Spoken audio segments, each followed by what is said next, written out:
Thank you.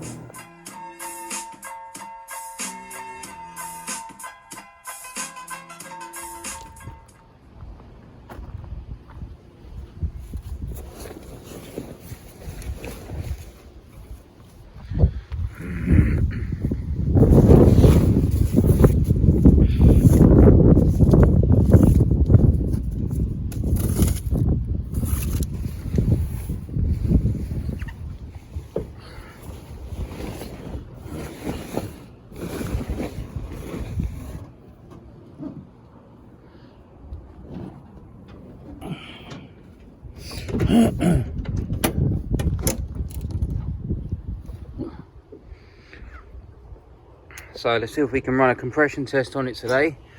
It's clearly a problem. If it can blow a rad cap off at 25 psi, there is something happening. My hunch is due to the readings on the ECU. It's showing that there's knock on cylinder number 6. So assumingly it's probably lifting at the back somewhere.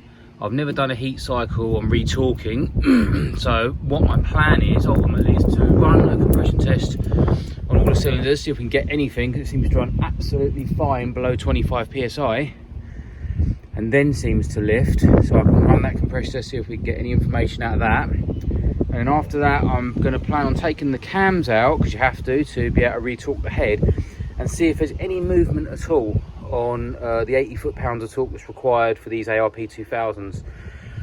If there is, either way I know where I stand, and I'm probably going to get the C625 head studs and a new head gasket and go from there just to guarantee it. Anyway, let's crack on. So I've pulled out all the coils, given them a little bit of a clean up. They're in pretty good shape. Going through this, we have had this issue before where oil seems to be filling up this area here where the plugs are, and I know exactly what it is. There's the VVTi system here, which controls the inlet cam, has a leak just under this cover, so I'm going to address that this time around as well. Hopefully this will never happen again. Doesn't seem to be leaking down here where the covers are. I mean, it's splattered and it looks a bit of a mess, but that's from where the water explosion was. Let's see if we can get some of these plugs out. So as you can see, I've just removed plug number 1. No oil seems to be getting through past the threads, but however, the threads are crazy oily. If you look on the top, she's totally dry.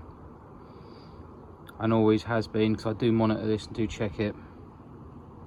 So I definitely need to address that oil leak, because it's filling up the spark plug holes.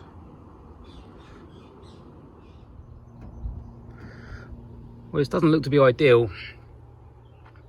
I've got 100 psi on cylinder number 2, but I've got 0 psi on cylinder number 1, which is clearly not a very good look. I'll carry on going across the board and see what I get. So it looks like we've got 100 again on pot 3.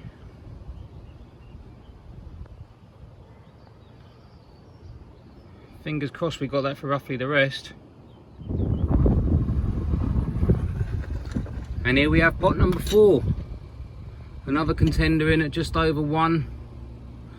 I know 115 thereabouts. Still like to see that a little higher, or a lot higher as the case may be. But this could be proving what the problem is. So for whatever reason, 4 of them seem to be extremely wet on the threads, which I do believe is leaking from the VVTi cap that holds the cam on. But this is the 5th plug and there ain't a mark on it.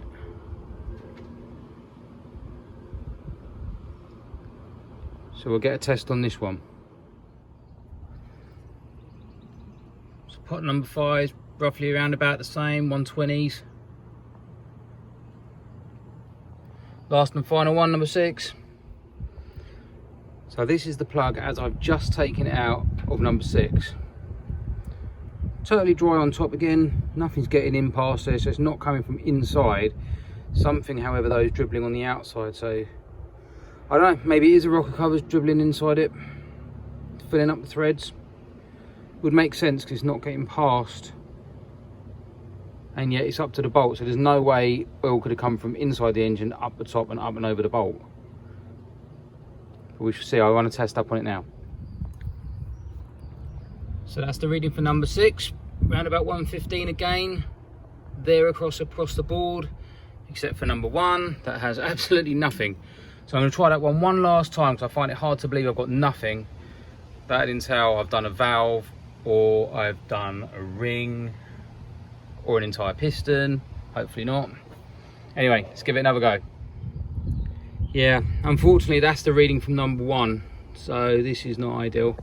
I think this engine's coming out and I'm going to have to go for it again. Hopefully not the head. I don't have a spare head. I do, however, have spare short blocks, but I don't have a spare head. Well, there's always that one bolt that won't allow you to take it out, and that was the one. An Allen key head, which I might add is absolutely useless. So I've ended up having to cut a bloody groove in it with the grinder so I can unscrew the epoxy thing out. But anyway, got it all out. Just checking around now to see why cylinder 1's down. Hopefully it is just a head gasket, not valve dropped or a piston or something like that. God, don't you just love wrenching away in your car on a sunny day? So, got to take the downpipe off. I knew this was a bit of a problem. This is the V-band that holds it all on. Snaps off in my hands. Ridiculous. Unfortunately, I don't think you can buy these separately, so looks like I'm buying a complete new V-band just for one bolt. Typical, and I carry on. So I've just managed to get off cover number 2. Had a visual inspection. Don't seem to see anything wrong with this at all. Just from lightly gazing over it. Remember, I am on top of a trailer at the moment, so it makes it a little bit more difficult. So I've got the turbo off, exhaust manifold off, wastegates all came off in one go. I'm getting there, slowly but surely.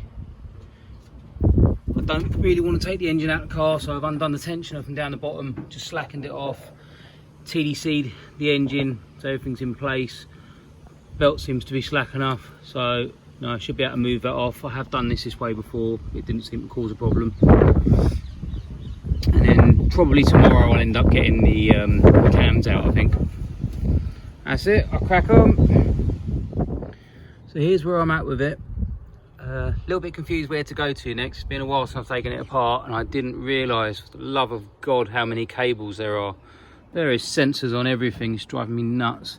So I've pulled everything out and just basically plugging on. Okay, still wrenching away. I'm on the home straight now. Got the inlet manifold off as far as it's all clear. This is how I'm choosing to do it. Just pull it aside because all the wiring's so sort of integrated inside. It would pose to be a bit of a pain to strip it right back. So technically I should be able to get these cam gears off, slide the belt off, undo the cams across the way, lift the cams out, undo the head bolts. We shall see. So I'm on the final stretch now. Cam gears are off, water pump tensioners off, slackened off, as I said before, the main timing tensioner down the bottom. That allows me to get the belt off, to get the head off, headers off. Now just to undo all the caps gently, hopefully pull them off nicely, and then the head should come off. Little nerve-wracking, but cam number 1 inlet out. So I'll get this all bagged up, put aside, start undoing the head. Obviously after I get the exhaust one out.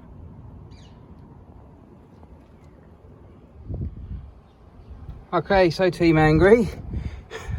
If ever there was a name to be called, time to be called Angry, this is the time. So exactly what I mentioned at the beginning of the video. I have a couple of spare short blocks. I don't have any spare heads. This was the built head, and here's the damage we're looking at. Basically the head gasket's gone through like a plasma cutter. Funny enough though, the piston looks fine, but I don't know, that's not too nice, I have to say. But it gets worse because this is all nice. From what I can see, well, it could be better. See, they've all seen some water in here, I think. Probably a lot of it's me trying to fight a bit, trying to get it all off. As I go further down, this is number 1. So we've blown a hole right through it, unfortunately, which explains the waterways, explains the pressurising. It's funny enough that the valves are all good, which is crazy.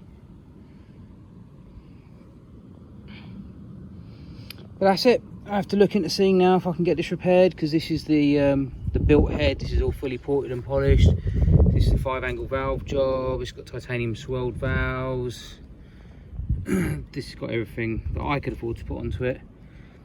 So stand by, see what we can do.